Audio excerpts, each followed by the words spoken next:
সুপ্রিয় দর্শক, আসসালামু আলাইকুম। আশা করি ভালো আছেন। আর যে যেখান থেকে আমার এই ভিডিওটি দেখছেন তাদের শুভেচ্ছা এবং অভিনন্দন। আজকে আপনাদের দেখাবো টাইলসের হিসাব কিভাবে করতে হয়। জানতে হলে অবশ্যই পুরো ভিডিওটি দেখবেন। আর আপনি যদি আমার চ্যানেলে নতুন হয়ে থাকেন, সাবস্ক্রাইব করে রাখবেন যেন আমার পরবর্তী ভিডিওটি আপনি দেখতে পান। তো আসুন এবার টাইলসের হিসাব করা যাক। মনে করেন আপনার টোটাল জায়গা 100 স্কোয়ার ফিট।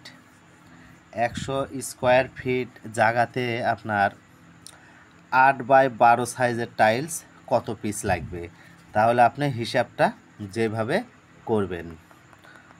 হিসাবটা করবেন আপনার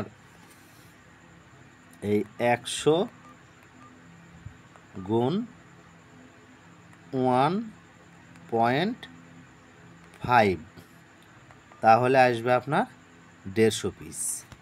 এ হলো আপনার 150 পিস। 100 ফিটের আপনার 8x12 সাইজের টাইলস সেটা আসবে আপনার 150 পিস। এবার আসুন 10x16 এই টাইলসের হিসাব কিভাবে করবেন। 10x16 টাইলসের হিসাব আপনি এইভাবে টানবেন। সর্বপ্রথম আপনার এই 100 গুণ 12 দিয়ে আসলো 1200, যে ভাগ করবেন আপনি এই 16, তাহলে আসলো আপনার 75।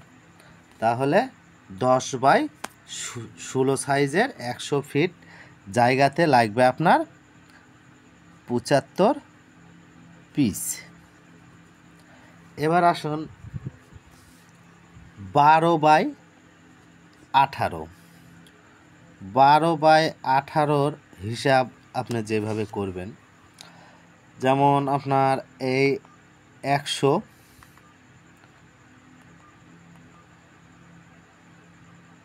ভাগ 1.5, তাহলে আসলো 66.67, তার মানে আপনার একদম 67 পিস।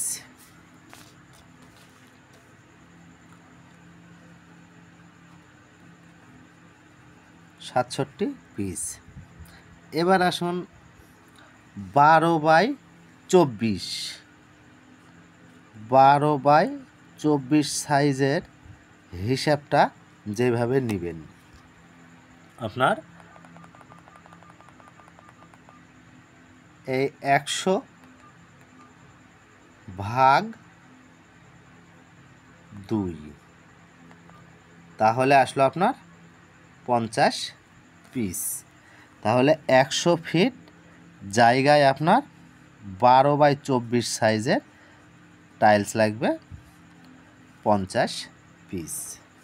আচ্ছা, এবার আসুন আপনার 12x12 সাইজের যে টাইলসটা, তাহলে 100 ফিটে কত পিস আসবে। 100 ফিটে আপনার 12x12 100 পিস আসবে। এবার আসুন 16x16 এটার হিসাব কিভাবে করবেন। 16x16 হিসাব আপনার এই 100,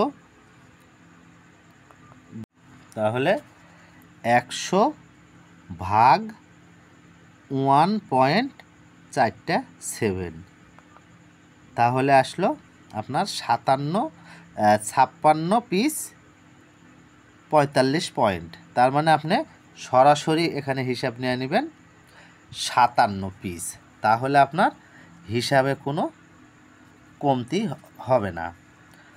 এ হলো আপনার 16x16 হিসাব। এবার আসুন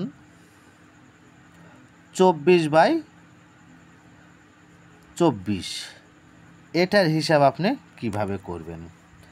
24/24 হিসাবটা আপনি এইভাবে করবেন। আপনার এই 100 ভাগ 4, তাহলে আপনার আসলো 25 পিস। এ হলো আপনার 24/24 হিসাব। তাহলে আপনার হিসাব একদম কমপ্লিট। আর আমার এই ভিডিওটি যদি আপনার ভালো লেগে থাকে অবশ্যই লাইক, কমেন্ট, শেয়ার করবেন।